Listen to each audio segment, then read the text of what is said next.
So thank you very much for giving space to brag a little bit about our progress and also share some of our battle scars and lesson learned. And hopefully that would also help with your some of your effort as well. I have some slide, but I'm just going to use it as basically the guide. We have a conversation as we go along. But certainly I want to share with you my experience of how this whole effort started at Evergreen Valley College, with a few like-minded faculty, and how do we end up aligning with administration and our distance committee together, and share with you our process and lesson learned and the philosophy why that we chose that path and what we learned from it. And certainly, how do we sustain it moving forward and not just one time a wonder kind of things. So just kind of having an idea. If you could type in the chat, where you are at your institution, whether you have individual efforts, you already have a web page for faculty to find things, or you already have a fully funded initiative. Are you already a LibreTexts member? Where are you in the process? If you could just type in any number or any other things, the other thoughts that come to your mind as you think about this, where you are or where your institution is. Let's see. I don't know whether anybody, but think about it, and you can type in the chat as you have a little bit more thoughts about it. But just by way of introduction, I am faculty at Evergreen Valley College. I teach business and workforce.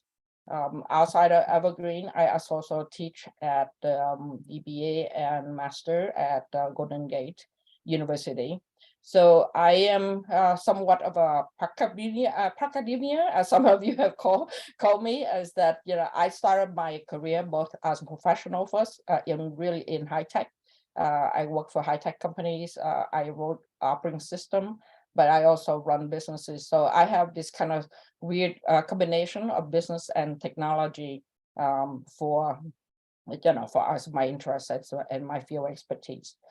So what happened at the beginning of this effort was that, just like many of other colleagues and other institutions, we just have a lot of silos that's going on.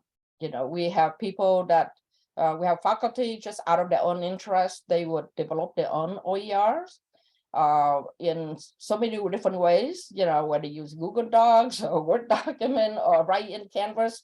And then, then we definitely have a page where students can find OER or ZTC courses, but that's about where we started. And so then a few early adopters at ABC, some of us, get into our discomfort zone and join the OER authoring textbook through grants from ASCCC OERI. So shout out for them for supporting us in the beginning. So some of us started getting into it, and we learned from that. And that's when we start sharing our experience at ABC, and that's really starting to create the momentum. So the momentum is very organic from a faculty-driven momentum. And as we start working with our distance education coordinator, shout out to Nazreen at our EVC. So when we start talking to her, so she's starting to make connection, and she lead us to have a meeting with our president. And in parallel, our president happened to also initiate an effort to humanize the whole curriculum and instruction to address the whole equity issues at school. So then as we share with her our vision of where we see OER fit in with her effort, as well as how we can really raise the awareness and create and hold support for OER in this process of not just cost, zero cost, but also in terms of give faculty much more academic freedom to allow them to support and humanize the content. And so that was really, that's where the linkage began. So in terms of experience, without administration support at the top level and our faculty organic effort, I think that was the first linkage of the success of how our program gets started. Of course, with the president's support, then the rest of administrators also help us, because again, our vision is that we have to look at all the stakeholders, right? But we are we are very mindful of what instructor needs just to use and adopt OER. But we also have group of authors, what their needs are as an author of textbook. And of course, we also have to look at what do students need, because our faculty would have to do that. If they don't do that, then the students are not going to get to enjoy our OER. And same thing with institution. If we don't have the library, the bookstore, all the deans support us, we are not going to do that. But we do it in a very organic way. It's all counted on just a lot of communications. So we go from communication from the top to the bottom and the bottom to the top and sideways. So that was, to me, this is the key thing that really helped us to be successful implementing campus-wide. You're probably familiar with this. At EVC, we call it a humanizing curriculum, but many of you probably familiar with like open anti-racist movement, things like that. But we look at that. It's everything we do through that lens, including how we support our faculty, how they should write their textbook, how they should design their Canvas courses. So when we look at that, how do we support our program holistically? Then we look at, first we look at from all the lessons learned. So there are plenty of lessons learned by this time, by the time we started, but not many from what happened inside a college. So certainly we learned from ACCC, our sister college and other state universities, the experience of using and curating and developing. Oh yeah, but we didn't have a lot of information about how other colleges doing this, what problem they run into. So a lot of this lesson learned is really from our own and a few other places that I was aware of. But certainly the first three reasons that we learned, that's pretty much consistent across many colleges. But the last three is something that we get reinforced as we support our own faculty. Let's say the communication, right? What does the dean need to know? What do faculty need to know to apply for for this program?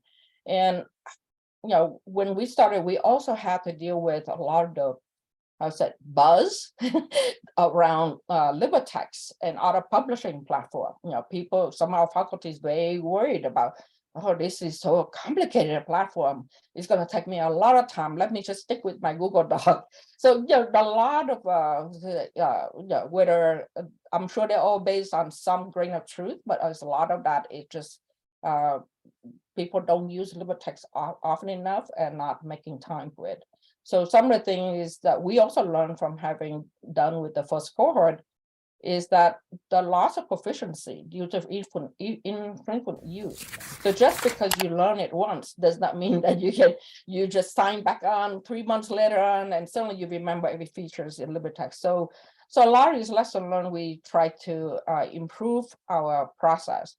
So basically what we learned as ingredient for success is really writing an OER resource, whether you're curating, developing, it's just more than writing. There's so many other things come behind it in order for you to complete your project.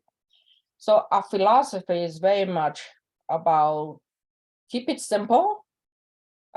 We meet the faculty where they are. And we look at how can we help them in their three roles, as a creator, whether curating and developing, having them on different medium is very hard. So one of the first things we do was to evaluate different platforms. Can the campus just stay on Google Doc, Microsoft Word, or we go with LibreText?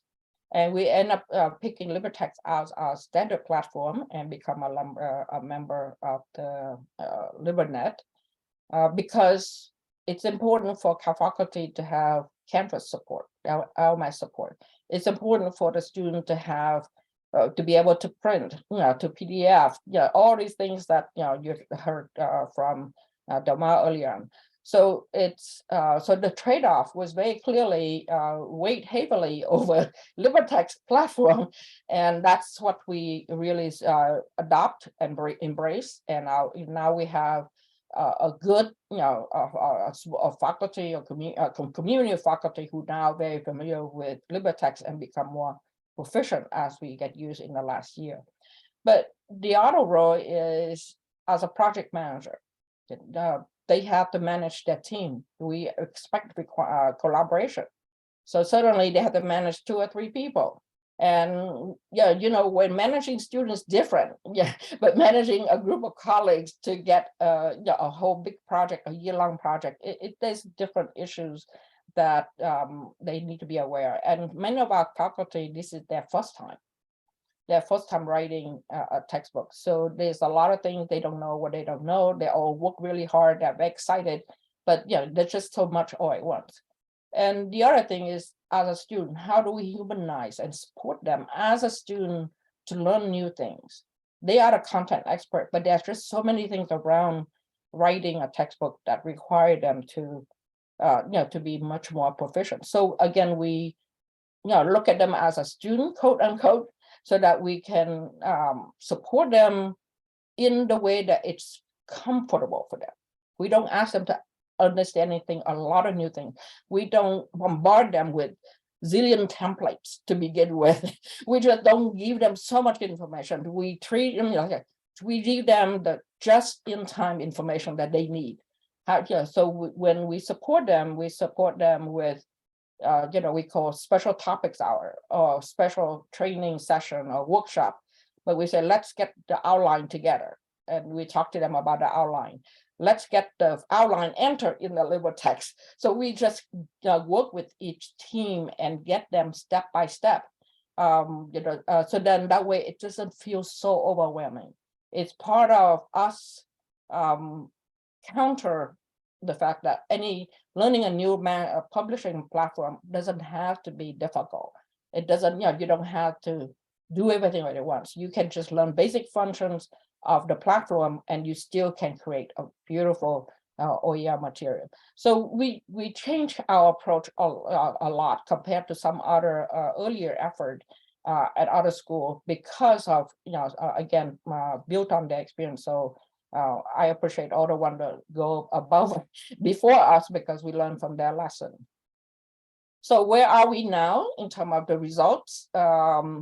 We are at the tail end of the first cohort, which is about 10 books or so, with over maybe 15, 20 faculty in this first cohort. We are now the final throws. We are final milestone edited, and we are ready to adopt for specific courses. So all of these courses will become zero cost or at least OER. And part of the adoption is, we don't let the faculty kind of let go of their hand when they adopt, but we will actually talk to them about it and give them advice how to humanize, how to design their content inside the OER canvas, how they get OER canvas support from LibreTexts, where they can put instruction manual. So we are going to be able to kind of take them to the next step as they're starting to adopt and use and support their own students.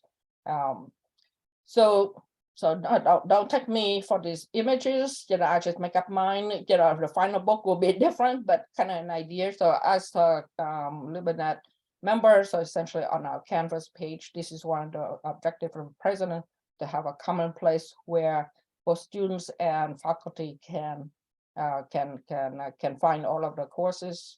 And so we basically, at this point, we deliver that. And we also, right now, right in the midst of parallel, we launched the second cohort. So we are finalizing the first cohort, get them off the gate successfully, and we are just finished onboarding the second cohort. Again, a year effort. It has to be adopted. It has to be for a specific EVC college. So that's so we are at the beginning of our sustaining effort, so there's more coming. But what's exciting about the second cohort is that there's more lab manuals and nursings get involved. We probably have philosophy involved, so we're seeing the spread across campus, again, organically, but systemically, so that it doesn't overwhelm and we can address any issue all at once. And the last thing that I want to share is that because of our effort and we start getting some momentum, so now the model that we have for our program now is also going to be adopted and using ZTC for ZTC effort. So we are now looking at ZTC, well, not just now, but the effort being ongoing at the whole degree program or certificate program, but we are adopting the same kind of a model. So I hope I stick to my 15 minutes. Any questions? So, at the end is that our effort is really, it starts with a small group of like-minded faculty who are passionate about OER. We didn't try to go the route of trying to convince all the campus the beauty of OER or beauty of LibreTexts, but we get a small group and adopt more of the industry, the high-tech industry way of starting a project is getting early adopters and get a real small group who can, who's willing to go an extra mile to do this. And then, slowly make our way to administration with tangible evidence, I guess. So you could, like, when we talked to our president, we showed out that he look at what the book looked like, what we already finished, what the process we went through, it's possible. And then, like with an institution, once you get administration support and you work with the dean, but more importantly, you continue to take the mindset that it's the faculty who have to put in their time and get this, then we find that, we can overcome a lot of the challenge while maintaining that success to be able to roll the group out.